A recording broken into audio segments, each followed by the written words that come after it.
নমস্কার বন্ধুরা, স্বাস্থ্য সচেতন চ্যানেলে সবাইকে স্বাগত।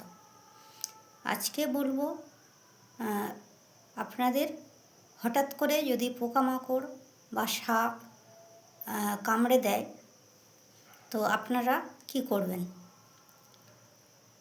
হঠাৎ করে যদি আপনাদেরকে ভিমরুল, বোলতা ইত্যাদি কামড়ে দেয় তাহলে কাছাকাছি কোনো স্বাস্থ্য কেন্দ্রতে যাবেন, গিয়ে দেখাবেন এবং বলবেন যে আপনাকে কোন জায়গায় কামড়েছে।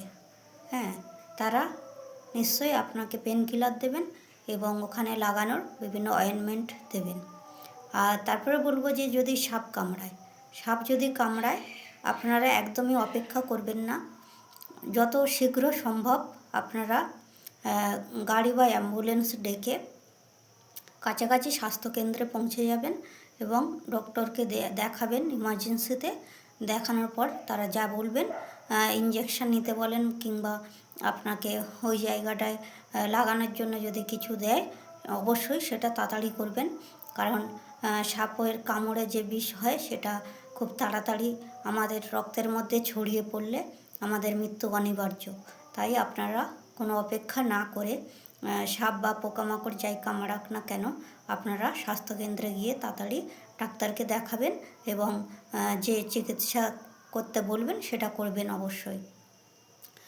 কারণ আগে আমাদের অনেকে আছে যারা কাছাকাছি কোনো ওঝা বা কোনো বয়স্ক ব্যক্তির কাছে যেতেন এবং তারা শিকড় বাকড় দিলে সেগুলো খেয়ে অনেকেই মারা যেতেন, সবসময় সারতেন না।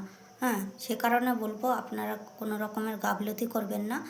আর যে পোকামাকড় কামড়েছে সেই জায়গাটার অবস্থাটা পরিবর্তন হচ্ছে কিনা সেটা দেখবেন, কারণ কিছুদিন পরে ওই জায়গাটা হয়তো ইনফেকশান হয়ে যেতে পারে, সেখান দিয়ে পচন শুরু হয়ে যেতে পারে।